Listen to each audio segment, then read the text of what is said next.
자, 요한복음 4장 13절입니다. 요한복음 4장 13절. 예수께서 대답하여 이르시되 이 물을 마시는 자마다 다시 목마르려니와 이 물은 유괴물입니다. 유괴물, 우리가 먹는 물이죠. 유괴물을 먹으면 목에 갈증이 생길 때 다시 목이 마릅니다. 다시 목마르려니와 내가 주는 물을 마시는 자는 영원히 목마르지 아니하리니 예수님이 주는 물을 마시면 영원히 목마르지 않습니다. 예수님께서 사마리아 우물가에서 물을 떠서 여인에게 줄 수는 없어요. 예수님에게는 물 떠는 그릇이 없기 때문에. 또 예수님과 여인이 대화를 하면서 내가 주는 물을 마신 자는 영원히 목마르지 않는다라는, 영원히 목마르지 않는 것은 유괴물이 아니기 때문에 그렇게 할 수는 없죠. 내가 주는 물은 그 속에서 영생하도록 솟아나는 샘물이 되리라. 내가 주는 물은 속에서 솟아납니다. 예수님이 주는 물은 우리 몸 안에서 솟아나요. 유괴물은 밖에서 안으로 들어가고 예수님이 주는 물은 속에서 솟아납니다. 내 안에서, 유괴 안에서, 육체 안에서 솟아나죠. 그거 예수님이 주십니다. 샘물이 되리라. 여자가 이르되 주여 그런 물을 내게 주사 목마르지도 않고 또 여기 물 기르러 오지도 않게 하옵소서. 여인은 예수님의 그 물을 영생의 물이 아닌 육신의 만족을 영원히 줄 수 있는 물이라 이렇게 이제 생각한 거죠.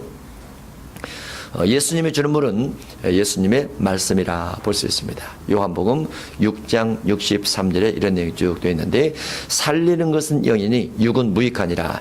내가 너희에게 이런 말이 영이요 생명이라 해서 생명을 주는 물, 영생을 주는 물은 예수님께서 건네주신 말씀입니다. 그러면 예수님께서 건네주신 말씀 속에 여러 종류가 있죠. 예를 들어서 귀신 쫓는 내용, 이것은 영생의 물은 아닙니다.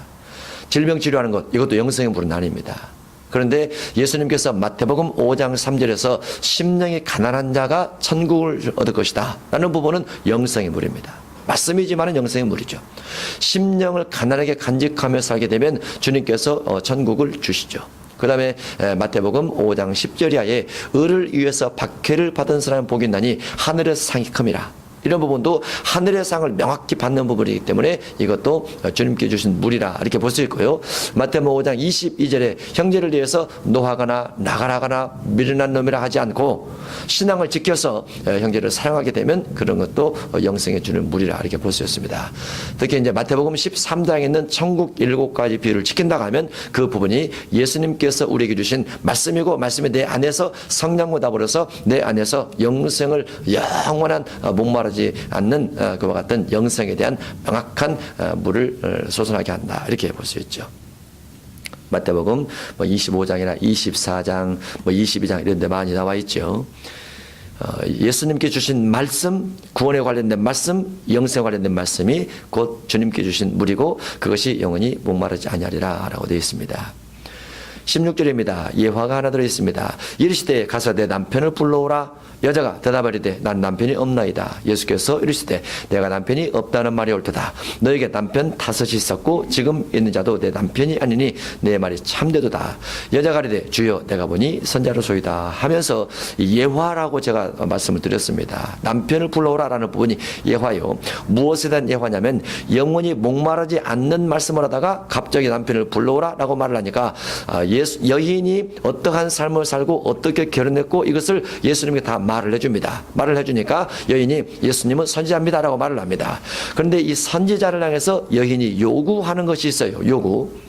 결국 예수님께서 영원히 목마르지 않는 물을 어디서 어떻게 마실 것인가에 대한 대답을 얻기 위해서 이 예화를 꺼냈고 예화 가운데서 여인이 질문을 하는데 예배 쪽으로 질문을 인도하게 됩니다. 질문을 하게 됩니다. 그러면 이 예배 부분하고 예수님께서 영원히 목마르지 않는 샘물을 주는 부분하고 연결되어 있는데 예수님은 예배를 통해서 영원히 목마르지 않는 샘물을 부여주신다라는 거죠. 그래서 예배를 통해서 하나님의 말씀을 듣고 들은 말씀이 내 가운데 영성으로 이끌어가는 말씀이기 때문에 예배 속에는 반드시 무엇이 들어가냐면 죄사함과 핏부림과 그 다음에 죄사함 받는 어떤 말씀, 그 다음에 구원론, 지옥론 이런 부분이 들어가야 돼요. 예배 속에는. 예배는 사람의 삶의 방식도 이야기할 수 있지만 더 중요한 것은 예배를 통해서 영생이 주어질 수 있느냐 이것이 아주 중요합니다. 최고로 중요한 것은 그것이 들어가지 않는다면 영원히 목마르지 않는 물을 주는 것이 아니에요. 영생에 들어가지 않는다면. 영생, 생명, 구원, 지옥, 천국 이런 부분이 들어가지 않는 말씀은 온전한 예배가 아니라 이렇게 볼 수 있습니다. 우리 조상들은 이 산에서 예배했는데 우리 조상 사마리아 여인이 살고 있는 사마리아 사람들입니다. 그들 조상입니다. 그 조상들은 왕상 12장 28절에 보면은 그 여로보암 왕이 북왕국 이스라엘의 왕이 돼서 그 땅에 두 성전을 세웁니다. 그리고 그 땅에 금송아지를 듣고 예배를 하면서 이것이 하나님이라 이렇게 말하면서 예배를 했는데 그 후손들을 쭉 내려와서 결국은 우리 조상들이 이 산에서 예배했다 이렇게 말하게 되는 거죠. 금송아지 예배이기 때문에 잘못된 예배고 구약 같은 경우는 예루살렘에서만 예배를 하는 것이 원칙입니다. 원칙. 그런데 잘못된 예배를 가지고 전통을 따라서 질문하고 있는 거죠. 당신들의 말은 예배할 곳이 예루살렘에 있다 하더이다. 예수께서 이르시되 여자여 내 말을 믿으라. 이 산에서도 말고 예루살렘에서도 말고 이 산에서도 사마리아 산에서도 말고 예루살렘은 헤롯 성전입니다. 예루살렘에서도 말고라는 것은 예배는 장소 중심한 것이 아니다라는 거죠. 예배는 절대로 장소 중심한 것이 아닙니다. 물론 장소가 필요하지만은 장소가 그렇게 중요한 건 아니에요. 무엇보다도 신령과 진정으로 드리는 예배보다 중요한 건 아닙니다. 장소는 큰 교회냐 작은 교회냐 넉넉한 교회냐 없는 교회냐 대리석이냐 아니면 가정교회냐 이런 장소가 중요한 건 아니라는 거예요. 구약은 장소가 아주 중요해요.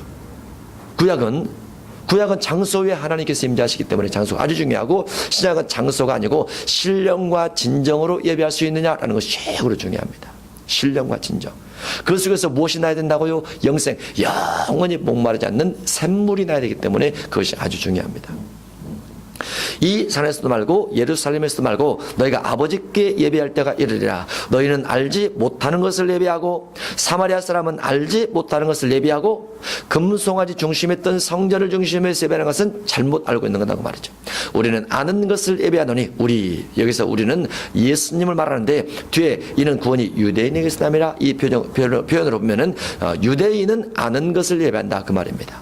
너희는 이 말은 사마리아 사람 말하고 그러면 유대인은 아는 것을 예배하는데 이는 구원이 유대인에게서 남이라. 예배는 유대인 예배가 맞다고 말이죠.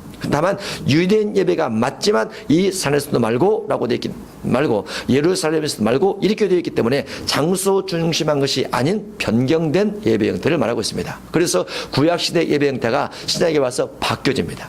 구약시대 성막론 중심한 예배 형태가 솔로몬 성전으로 바뀌게 되고 솔로몬 성전이 스룹바벨로 바뀌고 스룹바벨이 헤롯으로 바뀌고 헤롯 성전이 교회로 바뀝니다. 교회로. 그래서 구약 성전 제도의 의미가 신약에 와서 많이 변경이 되는데 변경된 걸 중심으로 우리가 알고 있는 게 좋죠. 구원이 유대인에게서 남이라. 예배는 유대인 예배가 맞다. 그렇지만 유대인 예배보다도 더 중요한 것은 신약 교회 예배라고 볼 수 있죠. 교회에 대해서 잠깐 살펴봅니다. 사도행전 8장 3절에 보면은 사울이 교회를 찬멸할 새 각 집에 들어가 남녀를 끌어다가 오게 넘기니라. 그래서 집에 당시에 교회가 많이 있었다 이렇게 볼 수 있습니다. 당시에 교회 집에서 로마서 16장 3절로 5절에 보면은 브리스가와 아굴라 집에 있는 교회 문화라 해서 집에 교회가 있습니다. 골로새서 4장 15절에 보면 눈바와 그 여자의 집에 있는 교회 문화라고 해서 집에 교회가 있는 것이 기록되어 있습니다. 빌레모서 1장 2절에는 아키포와 내 집에 있는 교회 문화라 이렇게 되어 있습니다. 다 집에서 교회가 시작되는 것을 볼 수 있죠. 집에서 교회를 하더라도 집에서 교회를 할 때는 예배할 수 있는 공간을 약간 경건하게 찬양 있게 이렇게 해놓는 게 좋습니다. 그렇지 않고 집인 듯 또 교회인 듯 기도하는 듯 이렇게 다 섞어서 쓰면 안 돼요. 방 하나라도 예배할 수 있는 공간, 기도할 수 있는 처소 이렇게 만들어 놓는 게 아주 좋아요. 어떤 공간이라도 그렇게 하나 만들어 놓는 게 좋습니다.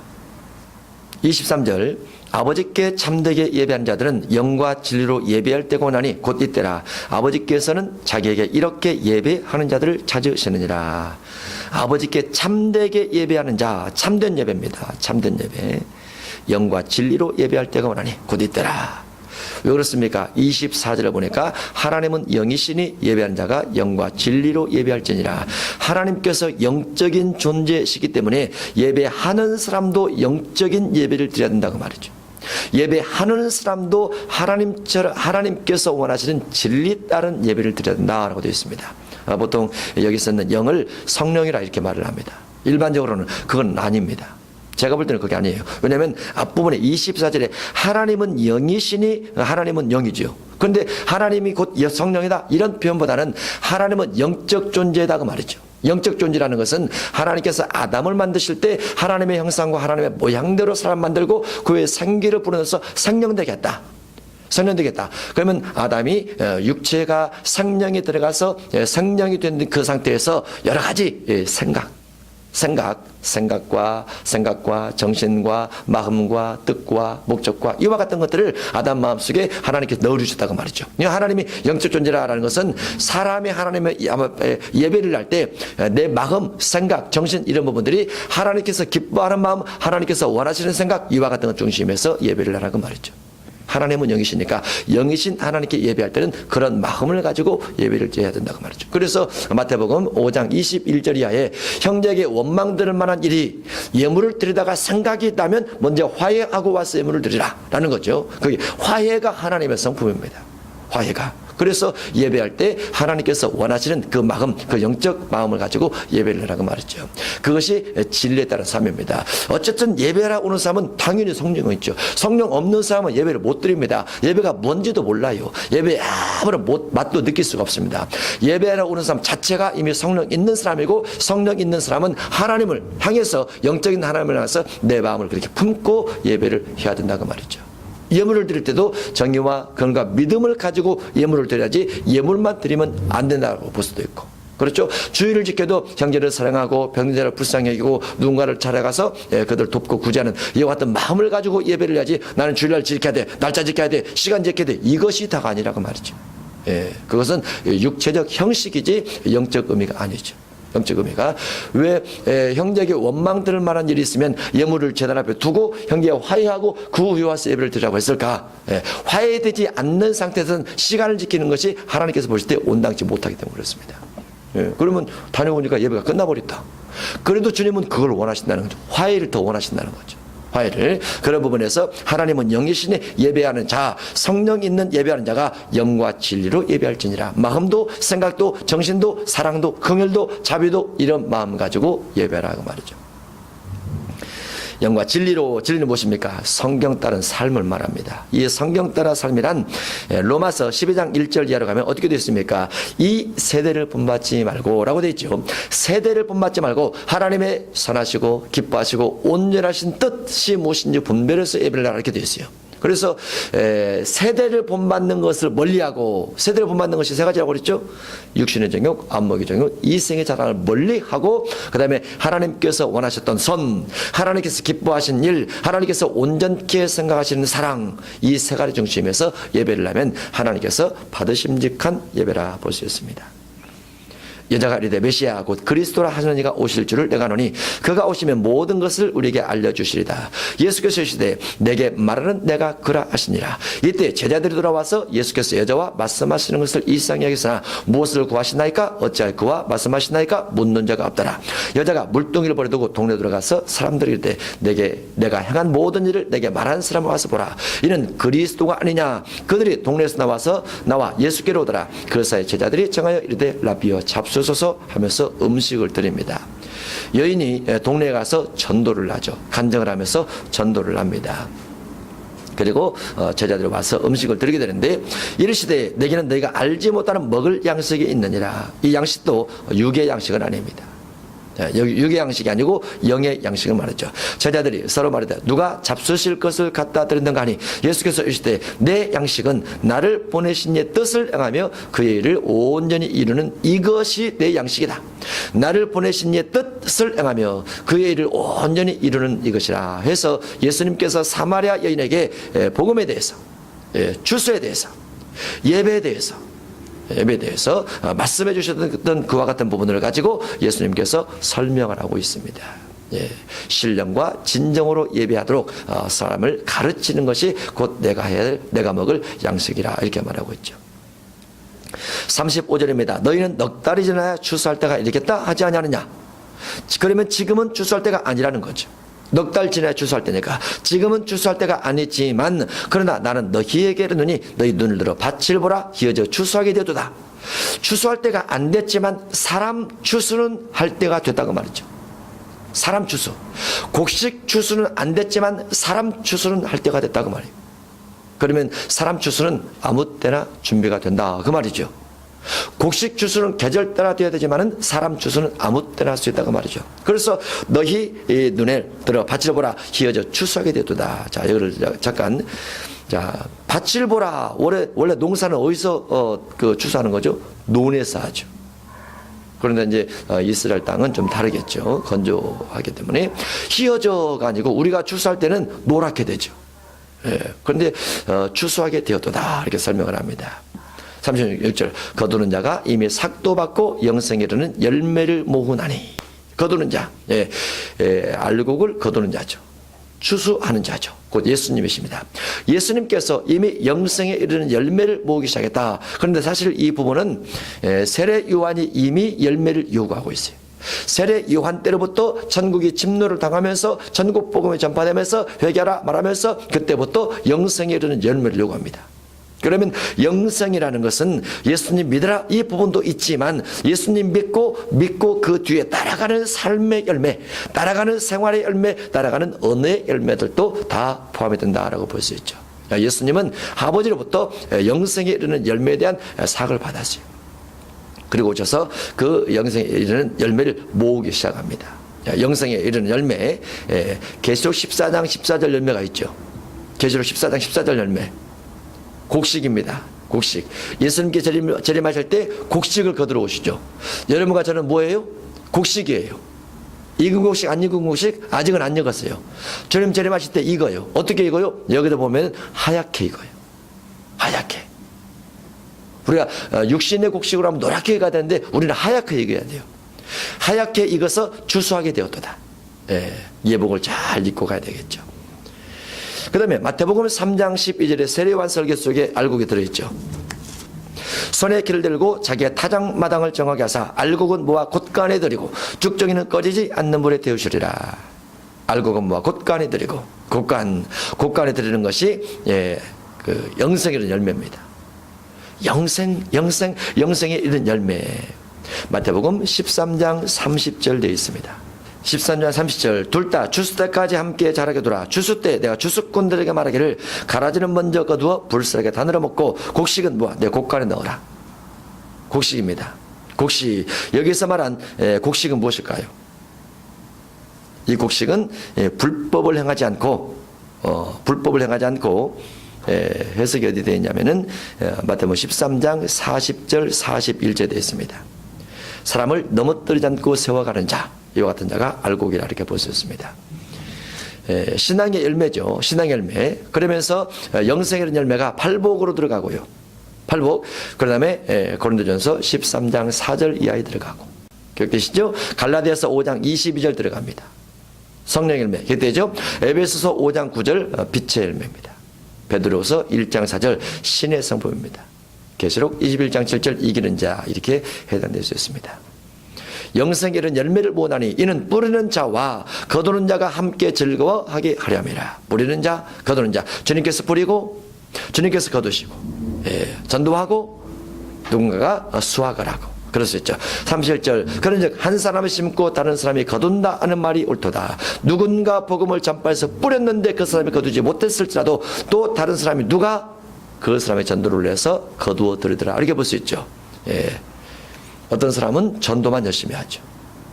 그런데 나중에 어떤 사람이 예수님 믿을 때 보면은 언제 교회 다녔었습니까? 그러면 주일학교 때 다녔었습니다. 학생부 때 다녔었습니다. 그때 친구가 전도해서 다녔었습니다. 그러다 쉬었습니다. 근데 누군가 또 전도를 내죠. 누군가 심고 누군가 뿌리고 누군가 거두고 하는 역할이 있어요. 그러면 하나님께서 우리에게 주신 신앙적 성품, 인격적 성품에 따라서 우리가 할 만큼 주님의 일을 하면 됩니다. 더 적극적으로 할 수도 있지만 하나님께서 이렇게 맡겨주신 만큼 일을 하면 돼요. 늘 뿌리는 것은 반드시 필요하기도 하죠.